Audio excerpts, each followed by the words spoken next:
Bonjour, bienvenue sur Sudokanar. C'est le jour 55 de Pédantix. Pardon. Et nous avons donc ce titre à trouver avec un mot de 10 lettres suivi d'un mot de 4 lettres, qui est bien étonnant comme structure. Je ne serais pas surpris qu'on soit censé trouver le nom d'une personne, avec un long nom et un nom de famille vraiment court. On verra. Bon. En tout cas, là, je me sens pas trop d'essayer d'attaquer sans taper mes petits mots. Et là, il y a des choses entre guillemets. Ici, il y a un numéro. Tiens, je vais taper le petit E. Ouais. Ça a bien l'air d'être une histoire de siècle. Alors, de quel siècle s'agit-il? Est-ce le 20e, le 21e, le 19e? Ah, c'est le 19e siècle. C'est pas Victor Hugo parce que le prénom Victor fait 6 lettres. Bon, allez, je vais arrêter de faire le malin et je vais taper les mots de ma liste. Bon, bah, assez classiquement, 50% des mots. L'apostrophe en une autre langue. Anglais. En anglais. Machin est une. Donc, non, c'est pas un nom propre qu'on est en train de chercher. En tout cas, c'est pas le nom d'une personne. C'est pas road. Ah ben non, puisque là, on est. S'il y a la traduction ici, c'est que nous, on doit trouver la version française. Et en anglais, on a 4 lettres, puis 10 lettres. D'accord. Donc, dans la traduction. Et alors, attends, c'est marqué en italique, c'est ça? Ah oui. C'est marqué en italique ou 2 lettres, parce qu'il y a une abréviation. D'accord. Est-ce que c'est une compagnie? Je pense un peu genre Standard Oil. Ah, non, mais là, il y a la compagnie quelque chose. Est-ce que c'est la compagnie des Indes? La compagnie, c'est quoi? C'est la compagnie hollandaise des Indes? Presque. La compagnie anglaise, peut-être. Bah oui, j'ai déjà tapé anglais. Qu'est-ce que je fais, moi? Qu'est-ce qu'on a d'autre? Écossais, peut-être, irlandais, gallois, avec 2 L. Avec un seul L, c'est le mathématicien. La compagnie occidentale des Indes. Bon, c'était quoi? Il y a eu un article sur quelque chose de ce genre-là récemment. Bon, on va taper des mots comme année, an, mois, semaine, jour. Bon. Au 19e siècle, est-ce qu'il est question de rail? Non, pas question de train. Il est question peut-être de commerce, non plus. De politique, de reine. Je vais taper britannique, je me rends compte que je ne l'ai pas encore tapé. Oui. Ah. Donc ici, 4 lettres. En anglais, donc quelque chose en 4 lettres qui pourrait avoir un rapport avec britannique. J'en ai tapé Scott. Mais c'est pas ça. Est une. Donc c'est pas compagnie. Société peut-être. C'est pas société non plus. Entreprise. Non plus. Est-ce qu'on va parler d'organisme? J'ai déjà tapé commerce, mais je n'ai pas tapé commercial. Le banc. Je n'ai pas regardé la longueur du mot, ça fait 10 lettres. 6 lettres. Ah, 10 lettres, c'est peut-être le même mot de 10 lettres qu'ici. Entreprise, ça marchait bien pour 10 lettres. Et enterprise en anglais. Est-ce que ça a un rapport avec la soie? La route de la soie, tout ça. Dans le. Alors, on a dit Compagnie britannique des Indes. Donc il peut être question d'Asie à un moment. Pas tant que ça. Asiatique, peut-être. Européen. Est-ce qu'il est question d'Afrique? Non plus. Amérique. Les plus, je ne sais pas comment 7 lettres. Des 5 lettres, 4 lettres. Ça va pas être États-Unis, mais si, c'est États-Unis, 5 lettres, 4 lettres. Les plus riches des États-Unis, les plus pauvres, les plus ensoleillés. Ah, c'est cette lettre qui est là. Bon, oula. Il fut, au 19e siècle, aussi, et il fut le A, donc probablement un verbe en 8 lettres, un PhD. Un PhD en quoi? En économie, en sciences, alors des sciences et des arts et des lettres et des techniques peut-être. C'est quoi ici? Jusqu'à des 8 lettres, des sciences et des 9 lettres à de la... Oh, ça pourrait être révolution, ça. Un autre 10 lettres. Révolution française? Je vais pas taper encore. Non. La révolution américaine. Eh oui. Ah, c'est une quelque chose américaine qu'on cherche. Oui, ça commençait à converger quand même. J'ai encore tapé nord, sud, ouest, tout ça, ok. Donc, à l'aube des...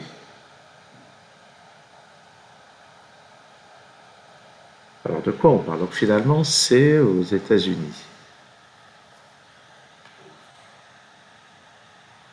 Est-ce qu'on a un fond, par exemple? Non. Est-ce qu'on a...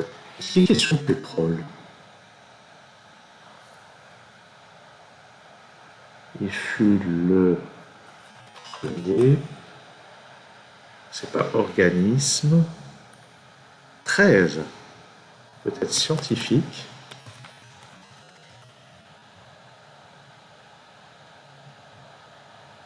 Le premier économiste. Ça fait pas 13 lettres.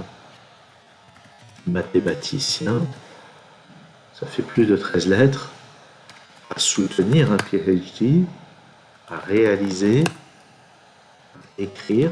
C'est quoi comme longueur de mots là? 8 lettres. Ah, et là, il y a une année. En 1890. 1850. Oh, 1800. 1840. 1855.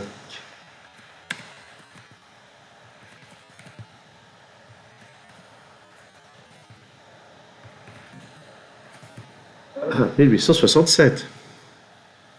Alors, moi, j'aurais mis une virgule après PhD parce que si on dit il fut le premier blablabla américain à réaliser un PhD en 1867, ça veut juste dire que c'est le premier de l'année 1867. Si on met une virgule, ça veut dire ça a été le premier réalisé et par ailleurs ça a été fait en 1867. Son, je sais pas quoi, mais alors, donc, à encadrer un PhD. Est-ce qu'il y a une question de loi, de juriste quelque part? C'est pas du tout de ça qu'il s'agit. Je vais parler de biologie un peu. Donc, qu'est-ce que ça peut être? C'est pas une entreprise, une université peut-être? Oh! Yale? Yes! Donc, University, forcément. Ou YU, j'imagine, est une université, je dirais publique, apparemment privée, américaine, située à New York, je pense. Je tape le mot en entier, c'est plus pratique. Ah non, c'est pas à New York. Dans le New Haven, dans le Massachusetts peut-être. C'est pas le Massachusetts. C'est dans ce secteur, hein, c'est dans le nord-est des États-Unis, je suis à peu près sûr. On va regarder la longueur du nom de l'État, 11 lettres. Allez, Massachusetts, c'était trop long. 11 lettres. Qu'est-ce qu'il y a comme État dans ce secteur-là? Maine, New Jersey, Vermont, Pennsylvanie, mais ça c'est au féminin.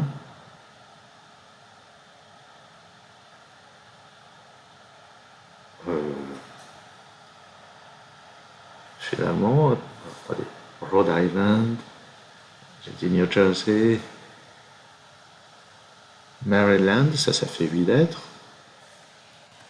Je vais taper Maryland quand même, des fois que ça nous rapproche, oui, ça nous rapproche, mais fondé,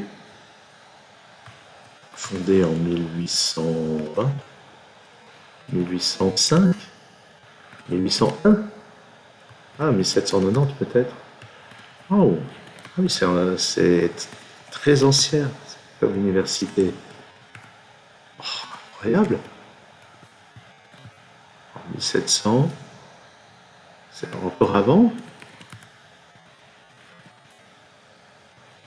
1702,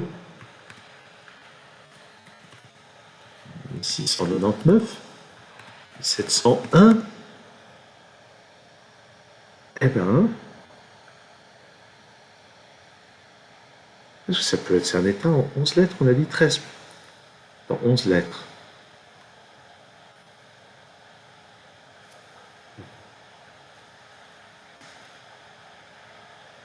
Bon, si ça se trouve, c'est pas du tout dans ce secteur-là. Ou alors j'ai oublié un des états dans ce secteur. Euh,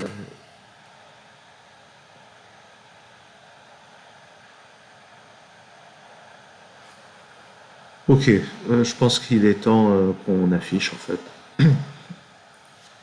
Donc, Connecticut, j'avais pas retrouvé ce nom. Fondé en 1701 dans la colonie de Saybrook pour assurer la formation des révérends congrégationalistes, elle constitue l'un des 3 établissements d'enseignement supérieur les plus anciens des États-Unis. L'école collégiale initialement fondée a déménagé à New Haven en 1716 et peu après fut renommée Yale College en reconnaissance d'un don en provenance du gouverneur de la Compagnie britannique des Indes orientales, donc ça ne veut vraiment rien à voir. Elihu Yale. Ah d'accord, d'accord, c'est lui qui a donné son nom. Yale, c'est pas un lieu au départ. Et c'est peut-être Yale en réalité. Donc c'est un nom qui évoque beaucoup. Elihu, c'est un nom qui paraît tout à fait hébreu, hein. Évidemment, c'est le blason qui me fait penser ça, puisque le texte ici est écrit en hébreu. Et bref, l'enseignement dispensé, d'abord centré sur la théologie et les langues liturgiques, commença peu à peu à se diversifier jusqu'à inclure des éléments des sciences et des humanités à l'heure de la Révolution américaine. Au XIXe siècle, l'établissement se mit à dispenser aussi une instruction post-graduée et professionnelle. Alors, post-graduée, dans le système français, ça veut dire au moins Bac plus 3. Ce qu'on appelle graduate, je crois que c'est les 2 premières années après le bac. Et on parle de. Enfin, tout l'enseignement des 2 premières années universitaires, on appelle ça undergraduate. Ça correspond à ce qu'on appelait auparavant le DUG, il y a longtemps dans les universités françaises. Et ça correspond à ce qui se passe encore dans les classes préparatoires françaises, tant que ça n'aura pas été détruit comme les divers gouvernements sont tentés de le faire les uns après les autres. Et fut le premier établissement américain à décerner un PhD, c'est-à-dire une thèse, en 1867. Son organisation actuelle comme université date de 1887. Ok, on va faire un rapide tour sur la page Wikipédia, après on ira sur Wordle.teuf. Oh, voilà un beau bâtiment. Ah, j'aurais pas dit spontanément que c'était une université, tellement ça ressemble à une église. Ok, donc ouais, ça ressemble aux États-Unis, surtout Connecticut Hall. Connecticut, il faut que je révise mes états des États-Unis. Emblème de la société Skull and Bones, qui porte bien son nom. Alors c'est marrant, on trouve des choses presque similaires en France, sans le crâne, avec le symbole X pour représenter l'école polytechnique. Et dans ce cas, le numéro de promo n'est pas noté en dessous, mais dispersé dans les différents interstices. Vincent Van Gogh, Gogh, je ne sais pas comment il faut prononcer, Café de nuit, conservé à la University Art Gallery. Le Yale Ball, Harkness Tower, là encore, ça en jette bien. Ah, et c'est tout. Il n'y a pas beaucoup d'images. Il y a pas mal d'histoires. La carte du Connecticut. Présidents d'université qui sont pendant très longtemps des révérends, avant d'être probablement des universitaires, je présume. Ok. Eh bien, on va faire un détour par Worldle.teuf. Voilà le pays qu'on est censé trouver. Et j'ai bien envie de tenter le Brésil quand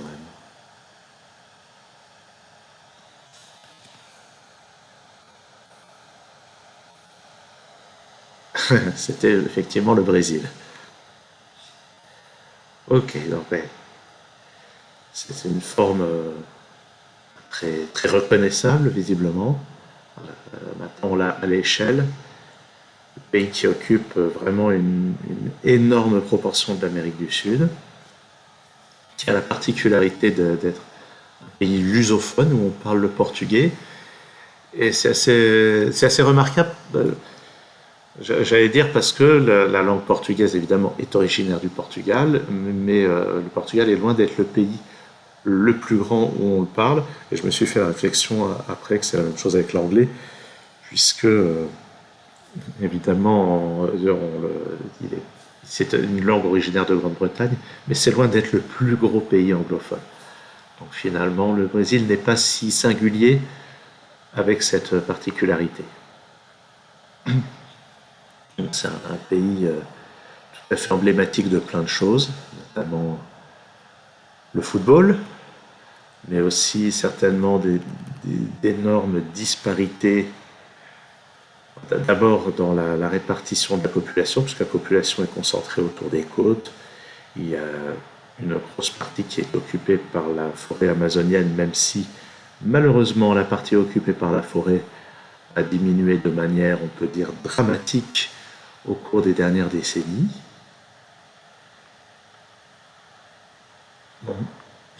Il y a une culture assez remarquable, musicale notamment. Culture de la fête avec le carnaval de Rio.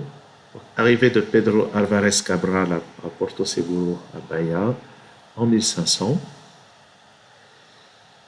pour apporter la civilisation et la mort. Église de François d'Assise, l'œuvre d'Aleixo Dinho, un exemple de l'architecture coloniale baroque à Ouro Preto, dans l'état du Minas Gerais. Bon, pas m'aventurer à faire semblant de savoir prononcer. Déclaration de l'indépendance du Brésil par le futur empereur Pierre Ier, 7 septembre 1822. C'est là que je vois que je ne connais strictement rien de l'histoire de ce pays, qui a déclaré son indépendance en 1822. Je trouve ça vraiment très intéressant. Vue de Rio de Janeiro, prise devant l'église de Saint-Bénédicte, Bénédicté probablement, qui doit vouloir dire Benoît, en 1822, date de l'indépendance. L'empereur Pierre II, à l'âge de 49 ans, vient de sortir victorieux de plusieurs campagnes militaires, dont une guerre diplomatique contre l'Empire britannique. Bataille de la Vaille, guerre de la Triple Alliance. J'ai aucune idée de si c'est réaliste, mais si c'est le cas, si c'est le cas, pas si c'est le cas. C'est une vision assez apocalyptique et fascinante. Proclamation de la République. Il y a eu l'indépendance en 1822 et la République en 1889. Siège du Congrès national du Brésil en 1959 lors de la construction de la nouvelle capitale fédérale. La capitale est à Brasilia. qui n'est probablement pas la plus grande ville. La plus grande ville, c'est certainement Rio. Humberto de Alencar Castelo Branco fut le premier président du régime militaire instauré au Brésil, issu du coup d'État de 1964. Quelque chose me dit que d'étudier l'histoire du Brésil, ça doit être assez fascinant, comme pour beaucoup de pays du reste. Constitution de 1988 dans les mains. Manifestation antigouvernementale brésilienne de 2015 et 2016. Est-ce que c'est avant Je pense que c'est avant l'arrivée de Bolsonaro. Et Lula, oui, c'était Lula à l'époque. Donc le sceau du Brésil qu'on peut trouver sur le drapeau. Un drapeau assez remarquable. Tiens, on va jeter un coup d'œil au drapeau, qui est vraiment unique en son genre, avec des formes géométriques, et puis donc, ordre et progrès, plein d'étoiles. Je ne sais pas si les étoiles correspondent aux différents états, aux différentes provinces, j'en sais rien. Bon, allez, je pense que cette vidéo est assez longue. Il est temps de la terminer. Merci de l'avoir suivi. À très bientôt sur Sudo Canard.